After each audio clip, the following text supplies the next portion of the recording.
Thank you for allowing me into your home. This is our third video on health and wellness principles. We started with oxygen, and wasn't happy with the first one, so I did an addendum. If you haven't watched it, you can go back on Dr. Patricia's channel and pick that up. This one is on hydration or water, and the next one is on nutrition. So I want to get into this a little bit with you, but first let me tell you, if you don't know who I am, my name is Will Green. I'm Dr. Patricia's husband. And previously I was president of a medical corporation seeking approvals for Eastern European medical devices using quantum physics. Had the honor of working with Professor Sergei Sitko, who was one of the top nuclear physicists in the world. And he restored my hearing in my deaf ear 30 years ago with a device that used quantum physics. So that's a little bit of my background.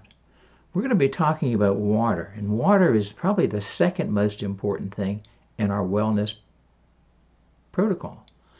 First is oxygen. We can't live without oxygen very long, or everything breaks down and deteriorates and we're done. But we can live without water for a long time. I'm going to give you a little bit of background. I've been in research now for 40, 50 years. And I'm observant because science is observation.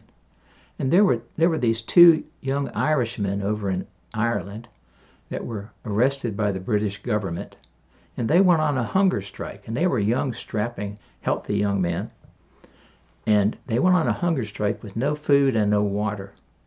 On day 20 and 21, they were blind. On day 30 and 31, they were deceased. So how long can you live without water? You can live a long time without water, but you can't be healthy without water. So there's a lot of misinformation out there. So let me tell you something that is a fundamental. We're 70% liquid. It means our body is 70% water. Our blood is 90% water, as is our lymph cells. Now, there are two cells in our lymph and blood system that are the same cell that go between the two systems. The first one is leukocytes, which is red blood cells, and the second one is lymphocytes, which are lymph cells. And as the red blood cells leak out of the capillaries into the lymph system, they carry the nutrients and things to our cells and carry off the waste. They go up back through our thoracic duct, back up into our clavicle veins, and they go back into our red blood system. So if our body is 70% liquid, and 80% of that liquid is lymphocytes and leukocytes, that means we're 56% those cells, the lymphocytes and the leukocytes. So if we're 56% of 80%, that means we're over 48% of those cells in our whole being. That means almost half of our being is those two cells. Those cells are pretty daggum important, don't you think? So it was 1961 when Dr. Arthur Guyton first started studying the lymph system. And I was fortunate enough to study with Dr. Samuel West, who was probably the top lymphologist in the world prior to his passing. And I learned a lot about lymph. But what I learned was that when my family arrived here on the Mayflower, and two of my ancestors arrived on the Mayflower, and they were the children of two families, and they got married, and so my family's been around here since the Mayflower, and we landed in Plymouth, Massachusetts, and the Native Americans talked to us about the two blood systems, the red blood system and the clear blood system. And it took us till 1961 to begin studying the lymph system. And the lymph system is probably, secondly, the second most important system in our whole being. But we didn't study it because the pharmaceutical industry was not interested in it, and it was at Walter Reed Hospital at the Department of Defense did the studies. So now we know a lot about the lymph system. Now, here's what we didn't know, and what I'm hoping to reveal to you, and the importance of water in your system, is that the lymph system is what the lymph cells are the ones that carry oxygen, nutrients, and things to the cells, and they deliver it to the cells, and then they pick up the waste out of the cells and they carry it back into our red blood system, and it goes back into our clavicle veins, and it gets cleansed and cleaned, and a lot of it, leaves our system. Now, people don't realize why our fecal matter is brown, because the majority of our fecal matter is dead blood cells. And as you know, when you get blood on something, and it oxidizes, it turns brown. So we're going to talk a lot about the basics, the fundamentals, because if you master the fundamentals, you can master just about everything. So what's water? What is water?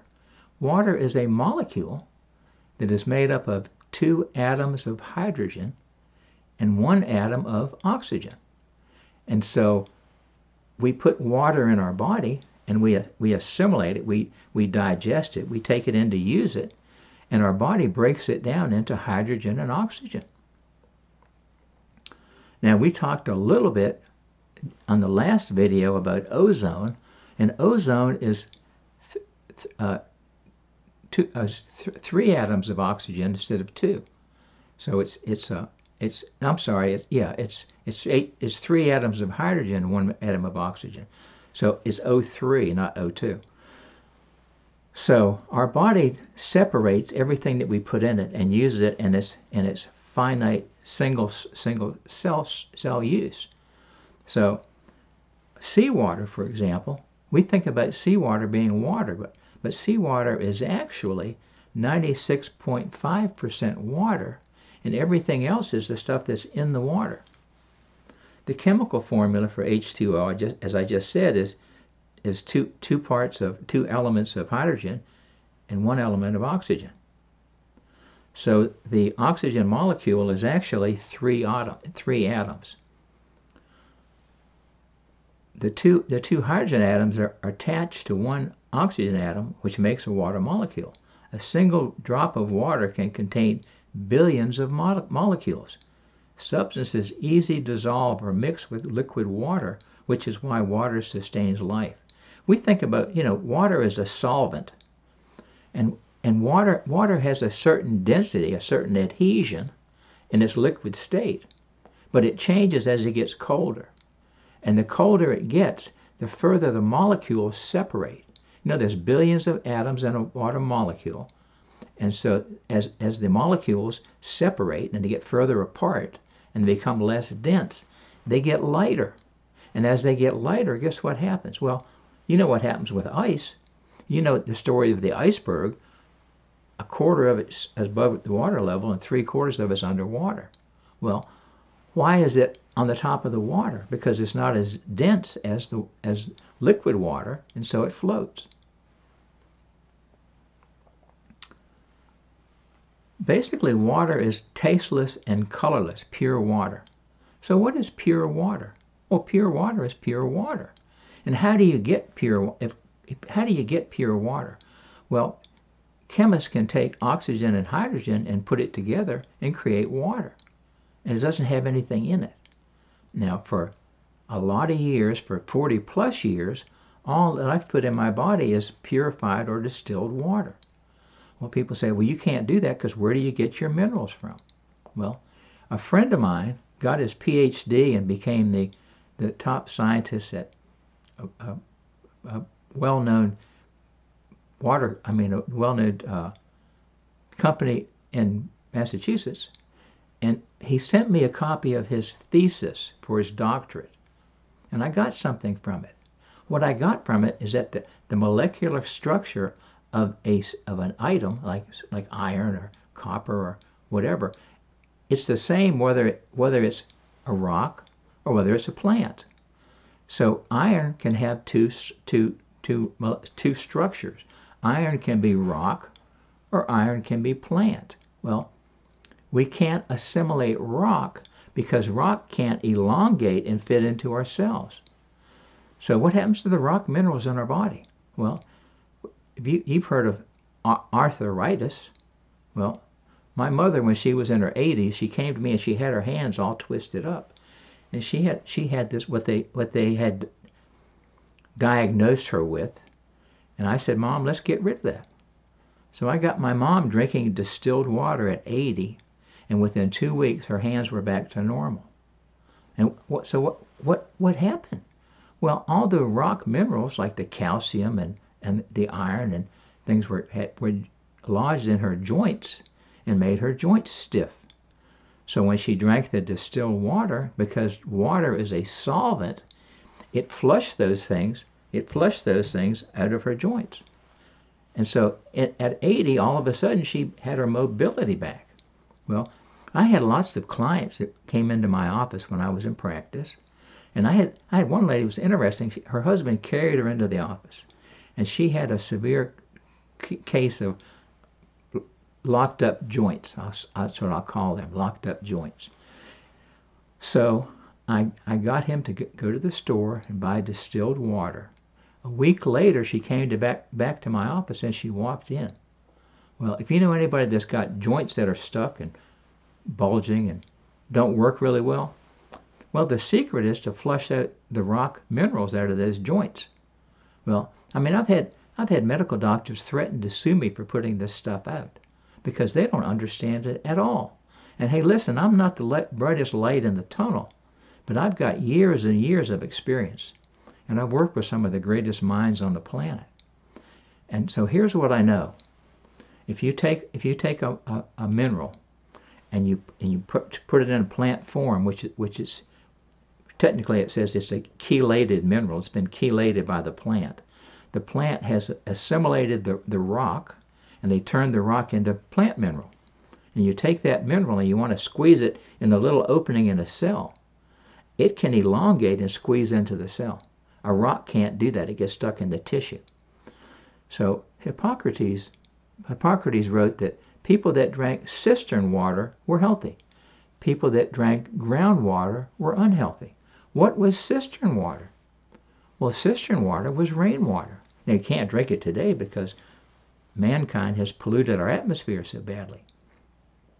But back, 2,000 years ago, people drank rainwater. I mean, it was clean water. And what is rainwater? Rainwater is distilled water. And you can see the water in the sun. You can see the water being drawn up to the clouds by the sun. You can see just lines and lines of water being drawn up to the sun as it heats and turns into steam, or that steam state, and it goes up into the clouds and then comes back down on top of us again.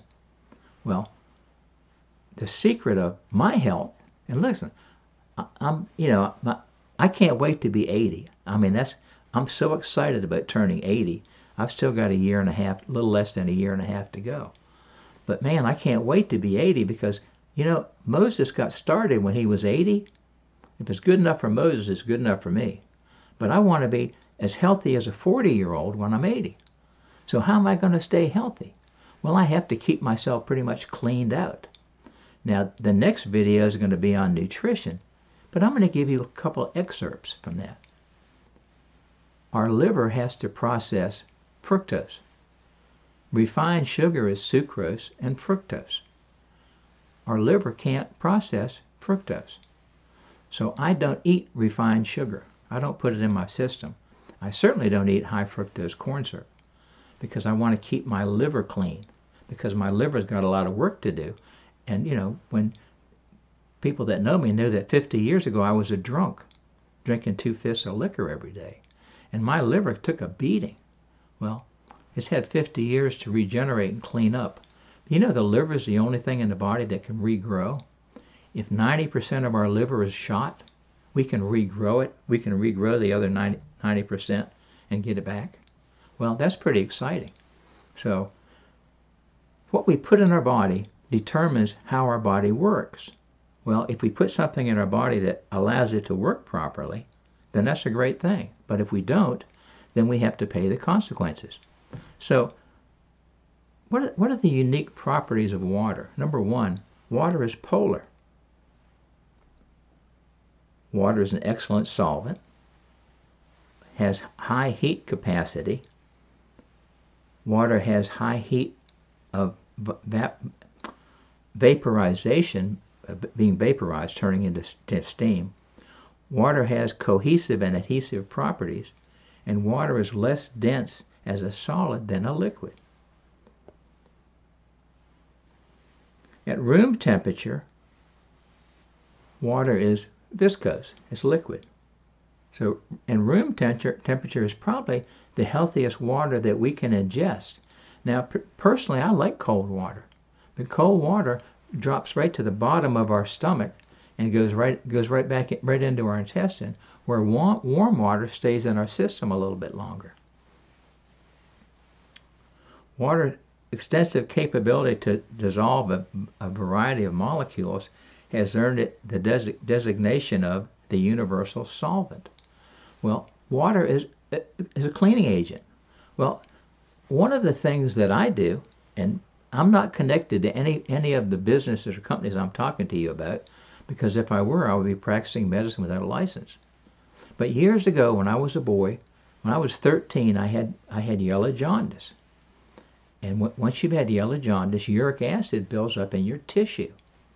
Well, when I was in my 20s, every time I would perspire, it would smell like I had urinated myself. And I was very frustrated with that. But hey, listen, I've been doing research for years.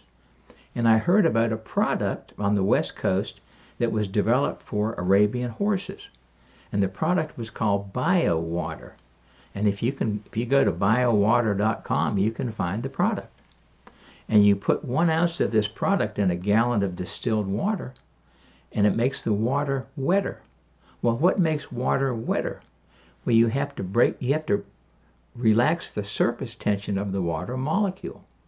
And if you relax the surface tension, then the water can get in places that it couldn't get before. Remember we talked about how nutrition goes into the cells? Well, BioWater turns water into a surfactant, a wetting agent, and it does more.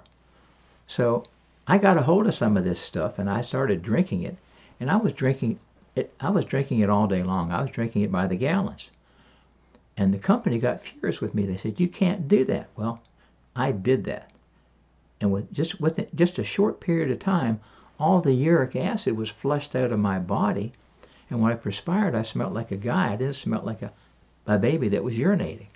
And that was huge for me.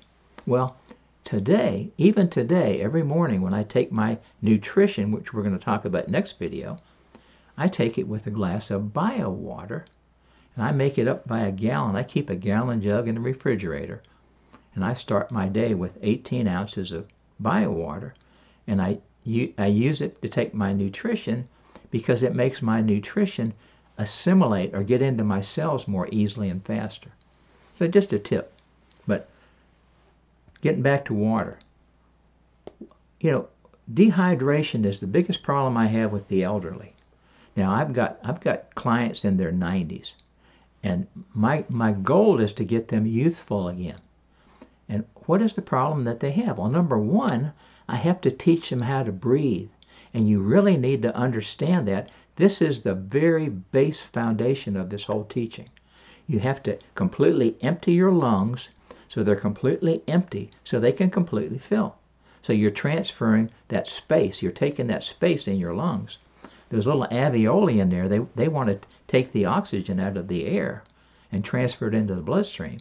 Well, they want all the air they can get to get all the oxygen they can get. So we start out, so the first thing I teach my elderly clients, I had one client, she was 95. She was amazing. I taught her how to take care of herself, and I got her to buy a mini trampoline. And she would jump on the trampoline 60 times, 3 times a day. And she just got healthier and healthier and healthier. And then she got in a car wreck with her boyfriend, who was 96, and she ended up breaking her hips, broke her hip, and she ended up being bedridden, and we lost her. But in the process, she started emptying her lungs. And she got healthier and healthier and healthier. And then she would work out on this mini trampoline. She was getting exercise. And then the hard part came. I had to get her to put enough fluid in her body to make her body work like it was supposed to. And the biggest challenge I have, now if you're over 40, you probably don't drink enough water. If you're over 60, you surely don't drink enough water. And if you're my age, hey, listen, I've got people, I call them up and I say, is the water boy calling? Because I'm impressing upon them the value that they have to have water in their system to make their water work, make their system work. If you don't have water, you don't have anything cleaning you. And what happens if you don't clean? What happens if you don't wash? Doesn't crud build up? Garbage and junk? I mean, it builds up. So you have to get it out. So how do you get it out? You put a solvent in your body and you start washing it out. So water goes up into the heavens, comes down in the clouds, comes back down on the ground. And when it comes back on the ground, what's it do? It does one of two things. It either goes back down into the sea or the ocean or the rivers or the lakes, or it goes into the ground. It goes one of those two places. Do we ever lose our water? No. We have the same water in our atmosphere that we had 1,000 years ago. But where is it now? The question is, where is it? And what have we done to it? Now, we could have putrefied it. Then we have to clean it. But it's still water. So it's still water. Now, your body needs enough water to to have its processes work. So if you're not willing to drink water, drink fluid, well, we have a challenge. We have a challenge. You know, the chemistry of water wasn't discovered until 1731. I mean, we didn't know what water was, and now we know what it is. It's hydrogen and oxygen. So what does this water do? Well, you think about your spine a minute, and let's talk about some spinal processes. We have these little balloons between our vertebrae. They call them discs. Okay? And what are the discs full of? Well, the discs they're 5 layers, like 5 layers of balloons, and they're full of lymph fluid. That's what's inside of them. And if we take care of them and they stay healthy, that's great. But if they start to dry out, guess what happens? The outside one cracks, the next one cracks, the next one cracks, and pretty soon we have a bulge in our disc because we don't have enough liquid in our body. And eventually the disc can break, and we call that a ruptured disc. How did we get that? Well, let's talk about veins in your legs. And the veins get big and ugly. They get dark. And I'm not going to name them because I'm not a doctor. I'm just a regular guy. And these veins get dark. Do you know why we get them? From lack of circulation. Because in our hip, we have a muscle called the piriformis muscle that clamps down on the sciatic nerve and the artery in our legs. And when we don't get enough fluid in our legs, which is blood, they start to dry up and then they get dark. And we call them different kind of names. Well, you know how you get rid of those things? You drink more water. You fill your body up with water. You let the water do its job. The water is supplying your blood and your lymph with 90% of the fluidity, of the viscosity. And I hope I'm helping you some with this. Water carries a pH between 6.5 and 8.5. And if we drink alkaline water holds oxygen. Acid water doesn't hold oxygen. So what do we want? We want alkaline water. And here's what I do. Because I've been drinking distilled water for 40 plus years. But I like to put something in it. So I go to the store and I buy 20, 30 pounds of lemons. And I have one of these presses that you squeeze the lemons in. And I squeeze those lemons and put those lemons in a gallon jug. And then I put 5 ounces of pure lemon, fresh lemon juice, in a gallon of water.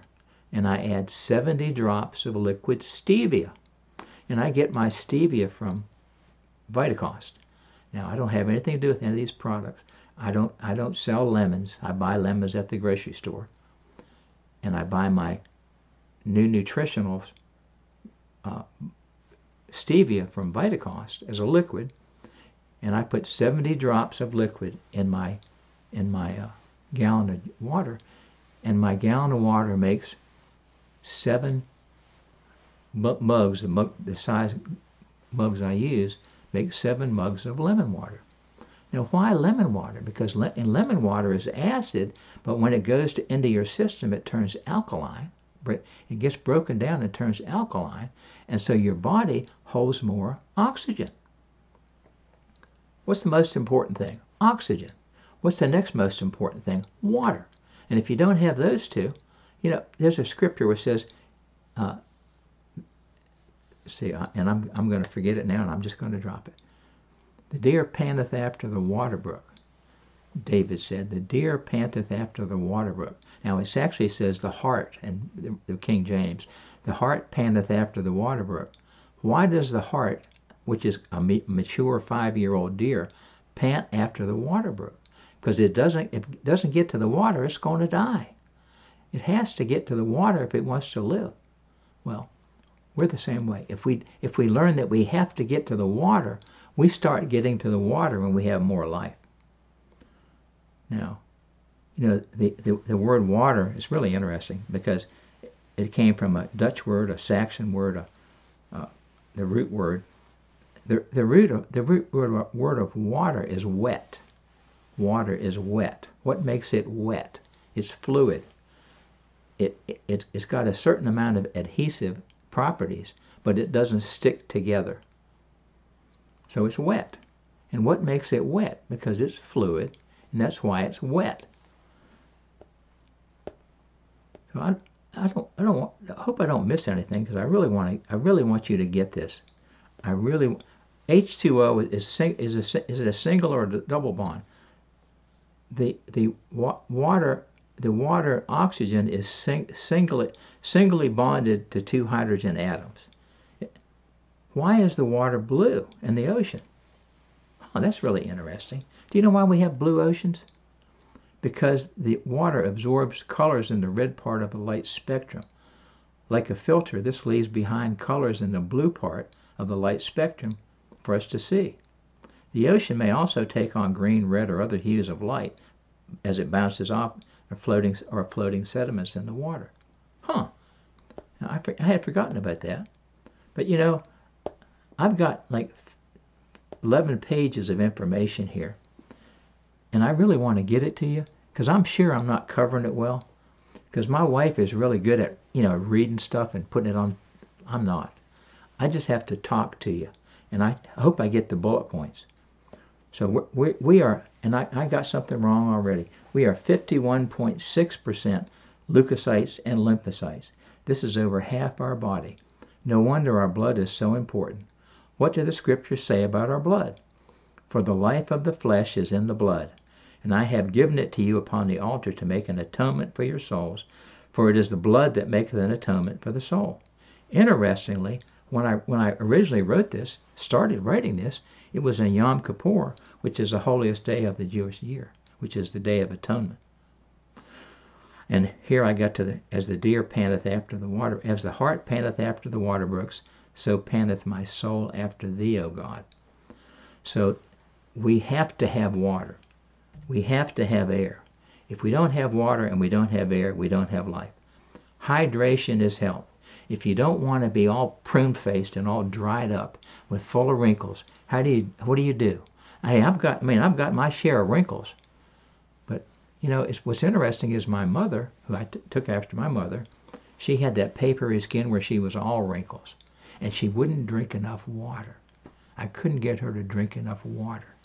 So if you want to have smoother skin, you want to have youthful skin, one of the secrets is exhale completely and fill your body with oxygen and drink lots and lots and lots of water. Old unhealthy people dehydrate. They shrivel up and die. Now that's enough to wake you up. Old unhealthy people dehydrate. They shrivel up and die. Well, I think I've just about covered everything I wanted to cover. And if you have any questions, listen, I need all the questions I can get, because when people ask me questions, if I don't know the answer, I've got to go find it. And that's what research is going finding it. So if you want a copy, if you want a copy of the script, which is a lot more thorough than what I just shared with you, drop me an email. My email address is right below the video. And I will be honored to send you a PDF on your email and give you whatever information I've got.